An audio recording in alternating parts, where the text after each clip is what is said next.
A lunch that's quick, delicious, healthy, and cheap is something most of us only dream about. We're usually busy, and so that means compromising somewhere. But what many people don't realize is that vegan meals can easily check those boxes. That's why I'm gonna show you 3 plant-based lunches that are easy, nutritious, and only take 15 minutes max. So let's get started. For our first meal, we'll be making a creamy pasta. Now, you might be thinking, creamy without any dairy? How's that even possible? Well, our friends in the Middle East figured this out ages ago.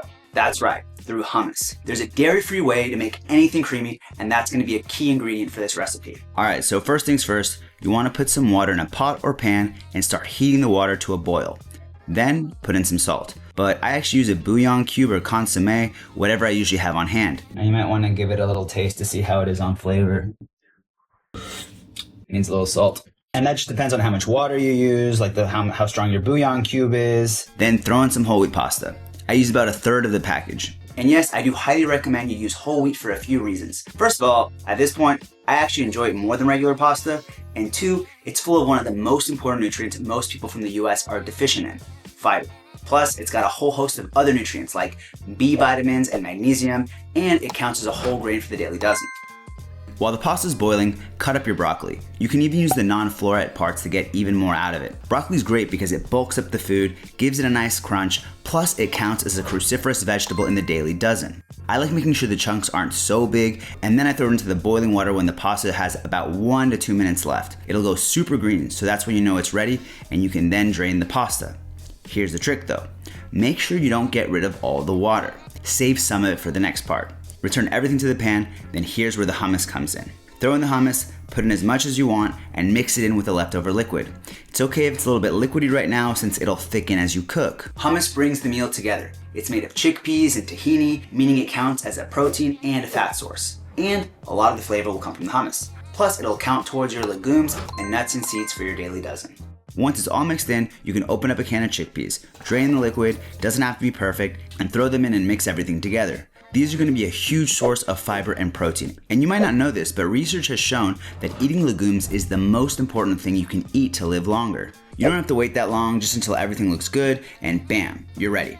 I serve myself about 2/3 of the pan and save the rest for later. The meal has 37 grams of protein and 27 grams of fiber, which is almost double what your average person in the US gets in a day, making it a nutritional powerhouse.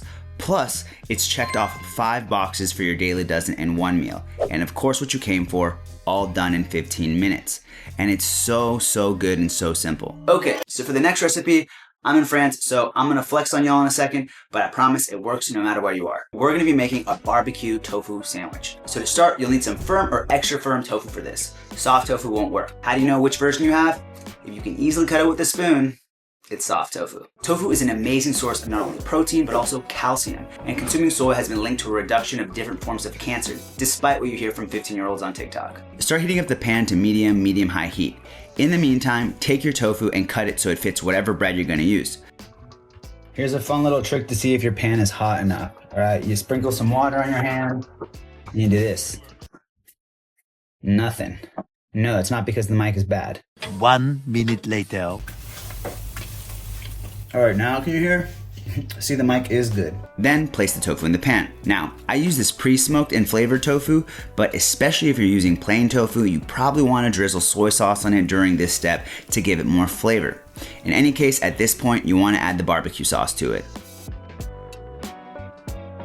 Now, barbecue sauce is one of those random, unexpected things that might not be vegan because they sometimes use honey to sweeten. So, double check that. That's bee vomit, y'all. Sorry, I'm laughing because I had to look this up. These people insist it's regurgitation, not vomit, because it doesn't hit their digestive tract. I'm sorry, but that's vomit, y'all. So while the tofu's heating up, shouldn't take too long, you want to chop up a cucumber and a tomato.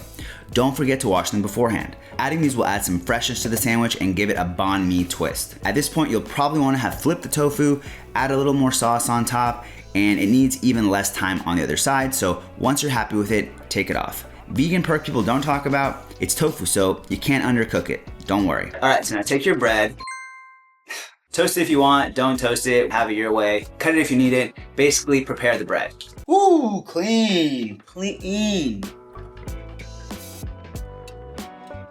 Yo, if this YouTube thing doesn't work out, maybe I got a future in bread cutting. One for the road. So lay out your bread, put some barbecue sauce on it, put a bed of spinach on it, put the tofu on top, then put the sliced veggies, and then complete the sandwich with the final piece of bread. And there you have it. This sandwich is fast, delicious, and packs tons of protein. It has 43 grams of protein and 6 grams of fiber. Now my sandwich is a bit lower in fiber, and that's what I get for using the baguette. And if it were any other bread, I'd be using a whole wheat version of it because the texture tends to be so much better than white bread and it's got that fiber. Anyways, it knocks off 3 boxes on the daily dozen, has 0 cholesterol like any vegan meal does, and by using tofu instead of something like chicken, you seriously cut down on the saturated fat and you save 100 liters or 25 gallons of water, all from one meal. And finally, for the last meal, we're gonna make a sweet potato peanut stew. So for this one, set your water to start boiling. You don't want too much water, just enough to cover the potato bits when you put them in. You can put in the bouillon cube now or whatever you're using to flavor the water. In the meantime, we're gonna start with a sweet potato. I used about half a medium-sized one. Give it a quick rinse beforehand and then cut it into little bits. This is important so that it cooks fast. Once the water is boiling, you can put the potatoes in. I put them in a little earlier, I don't think it really matters. After a few minutes, you can put the tomato paste in. I used about half the tube, which by the way, does count towards a serving of vegetables for the day, and then put a couple spoonfuls of peanut butter. Peanut butter is an underrated way to add lots of flavor and nutrition to dishes. Plus, it's full of healthy fats and protein.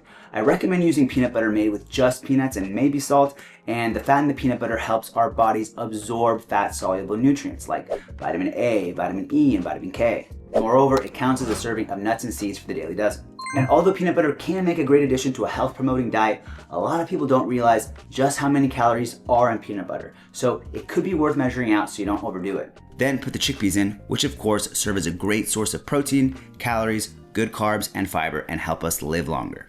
Then put the dark leafy greens in for a few minutes, and as always, what seems like a ton quickly wilts, and we can check off dark leafy greens from the daily dozen here too. We should try to be eating these every day since they're one of the most nutrient-dense foods out there and protect us from disease. And as you'll notice, I'm not very precise when it comes to measuring ingredients for these meals because since they're so simple, you can just taste them as you go to see what they're missing.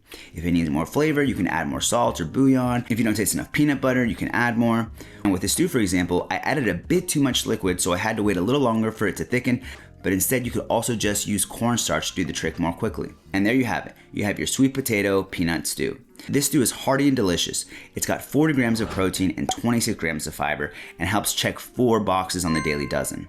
And plus, since it's 100% plant protein, it could help you live longer too, since research has shown swapping just 3% of calories to plant protein from animal protein is associated with a 10% decrease in overall mortality. So this meal and all the meals here are easy ways to enjoy that benefit. And as good as these meals are, you'll get bored if these are your only reliable ways to get a lot of plant protein. So check out this video next where I show you how to make another 3 delicious vegan meals, and this time with just 3 ingredients each.